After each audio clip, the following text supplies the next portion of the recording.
The handshake was supposed to last 5 seconds. Olympic gymnast Sophia Martinez had just finished sharing her inspiring comeback story when Ellen introduced her to Jessica Walsh, a former gymnast whose own dreams had been cut short by injury. But when Sophia took Jessica's hand, she didn't let go. Something about the way Jessica was holding herself, the careful way she positioned her left leg, made Sophia pause. And when Jessica whispered 4 words that changed everything, Sophia realized that some victories come with scars that never fully heal.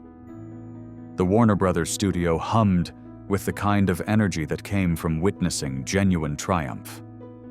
Sophia Martinez, the 22-year-old gymnast who had won gold at the Tokyo Olympics after tearing her ACL just 18 months earlier, had Ellen's audience captivated.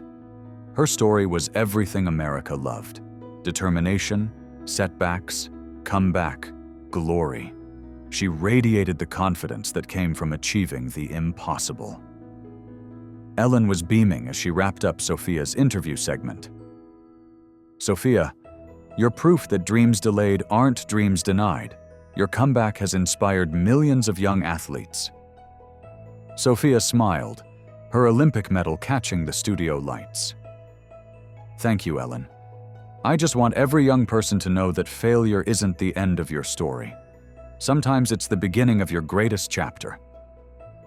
"Speaking of inspiring young athletes," Ellen said with her signature mischievous grin, "there's someone in our audience today who knows exactly what you've been through. Jessica Walsh, stand up." The cameras found Jessica in the 3rd row, and Ellen's producer had done their homework perfectly. Jessica was clearly a former athlete. Her posture spoke of years of training. Her arms showed the subtle muscle definition that came from competitive gymnastics. But as she stood, Ellen noticed something the research hadn't mentioned. Jessica's left leg seemed stiff, and she favored her right side as she waved to the audience. More than that, her smile looked forced, like someone who had learned to perform happiness for others while carrying private pain. "Jessica was a competitive gymnast for 12 years, Ellen explained to the audience as Jessica made her way toward the stage. "She was headed to elite competition when injury ended her career. I thought you two should meet." Sophia's expression shifted immediately. Ellen had seen this before, the moment when successful athletes met those who hadn't been as fortunate, the complex mix of gratitude, guilt, and recognition that crossed their faces. Jessica reached the stage, moving carefully but gracefully. When Sophia extended her hand in greeting, Jessica took it, but something in her grip was different. It wasn't the firm handshake of confident athletes. It was desperate, like someone holding onto a lifeline. "It's an honor to meet you," Jessica said, her voice steady but controlled. "Your comeback gives people hope." Sophia held Jessica's hand longer than protocol demanded, studying her face. Years of reading competitors had taught her to recognize pain, even when it was hidden behind smiles. "Jessica," Sophia said gently, "what event did you compete in?" "Floor and beam," Jessica replied. "Beam was my best event. I loved the precision, the artistry, the way you had to find perfect balance." Ellen watched this exchange with growing curiosity. Something was happening between these two women that went deeper than a typical meet and greet. "When did you stop competing?" Sophia asked, still holding Jessica's hand. Jessica's composure wavered slightly. 3 years ago. I was 17, training for nationals, had a scholarship waiting at UCLA. Then I fell during a routine I'd done thousands of times." Sophia's grip tightened protectively around Jessica's hand. "What happened?" "Shattered my left ankle, tore everything in my knee, damaged my hip. Doctors said I'd be lucky to walk normally again, let alone compete." Jessica's voice remained steady, but tears were forming in her eyes. "They were wrong about the walking part. I walk fine, but the rest—" Ellen stepped closer, her maternal instincts activated. "Jessica, how are you doing now? Have you found ways to stay connected to gymnastics?" That's when Jessica's carefully constructed composure cracked completely. "I can't even watch it anymore," she whispered. And suddenly she wasn't a composed former athlete. She was a broken 20-year-old carrying 3 years of grief. "I wanted to come today because I thought maybe seeing Sophia would help me remember why I loved the sport. But sitting here, listening to her talk about overcoming injury and achieving dreams, I just feel—" "What?" Sophia asked softly. "Tell me what you feel." Jessica looked directly into Sophia's eyes. "Angry. I feel angry that you got to come back and I didn't. I feel angry that you get to inspire people while I can barely get out of bed some days. I feel angry that everyone says everything happens for a reason because I can't find any reason for this." The studio fell completely silent. This wasn't the heartwarming reunion Ellen had planned. This was raw truth, breaking through carefully scripted television. Sophia released Jessica's hand only to put both arms around her in a fierce hug. "I'm so sorry," she whispered. "I'm so sorry you didn't get your comeback story." Ellen made a decision that would define this moment. Instead of trying to steer the conversation back to inspiration and hope, she leaned into the honesty. "Jessica," Ellen said, "thank you for telling us the truth. Not every injury story ends with Olympic gold. Not every athlete gets their dreams back. And I think it's important for people to hear that." She turned to Sophia. "What do you want to say to Jessica?"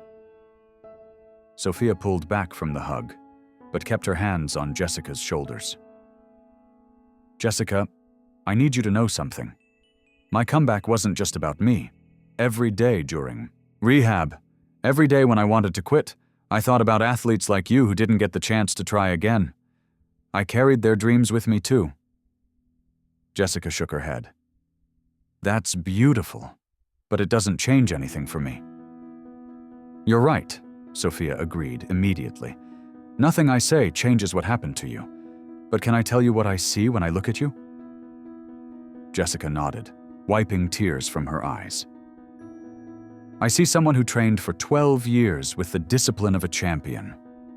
I see someone who earned a scholarship to UCLA through pure talent and dedication. I see someone who has survived 3 years of grief and disappointment and is still here, still trying to find their way forward. That takes more strength than any routine I've ever performed." Ellen felt tears stinging her own eyes as she watched this exchange. "Jessica, Sophia's right. Your story doesn't have to be about gymnastics anymore. What do you want it to be about?" "I don't know," Jessica admitted. "I've been so lost since the injury. I was supposed to be a gymnast. That's all I ever wanted to be. Without that, I don't know who I am." Sophia looked at Ellen, then back at Jessica. "Can I ask you something? Do you still love the feeling of movement, even if it's not competitive gymnastics?" Jessica considered this. "Sometimes I miss it so much I can't breathe. Other times I hate everything about it." "What if we could find a middle ground?" Sophia suggested. "What if there was a way for you to stay connected to gymnastics that doesn't require you to be the athlete you were before?" Ellen's eyes lit up. "What are you thinking, Sophia?" "Jessica, have you ever considered coaching or working with adaptive athletics? There are so many kids who need mentors, so many athletes with disabilities who could benefit from someone who understands both the joy and the heartbreak of the sport." For the first time since taking the stage, Jessica's posture shifted. Something in her expression suggested possibility rather than resignation. "I never thought about coaching," she said slowly. "I assumed I'd be too bitter, too disappointed to help other people chase the dreams I couldn't have." "But that's exactly what would make you a great coach," Sophia insisted. "You understand that gymnastics isn't just about winning. You understand that it's about falling in love with movement, with challenging yourself, with finding beauty in discipline and artistry." Ellen stepped forward. "Jessica, what would you think about visiting some gymnastics programs? Not to coach immediately, but just to see how it feels to be around the sport again. The Ellen DeGeneres Foundation partners with several adaptive sports programs, Ellen continued. We could connect you with organizations that work with athletes who have faced similar challenges to yours. Jessica looked between Ellen and Sophia, and for the first time since her injury, she seemed to see a path forward that didn't require her to pretend her loss didn't matter. Could I really help other people, even though I'm still figuring out my own stuff? Especially because you're figuring out your own stuff, Sophia said firmly. The best coaches aren't the ones who never struggled. They're the ones who learned how to transform struggle into strength. Ellen made her final gesture of the day. She took off her soft blue cardigan, the one she'd chosen that morning because it reminded her of the sky, of limitless possibility, and wrapped it around Jessica's shoulders. Jessica, this cardigan is going home with you as a reminder that your story isn't over. It's just changing direction. And sometimes the most beautiful stories are the ones that don't go according to plan. 6 months later, Jessica Walsh was working as an assistant coach at a gymnastics academy that specialized in helping young athletes overcome injuries and setbacks. She never competed again, but she discovered that watching other people find their way back to joy was its own kind of victory. Sophia Martinez visited Jessica's program during her post-Olympic tour, and together they developed a mentorship network connecting current elite athletes with former competitors whose careers had ended due to injury. Ellen learned that day that not every story has a triumphant ending, but every story can have a meaningful one. Sometimes the most important television happens when you allow space for the complicated truth that dreams don't always come true, but purpose can always be found. The episode sparked conversations about the mental health challenges facing injured athletes and led to increased funding for transition programs, helping former competitive athletes find new identities beyond sport.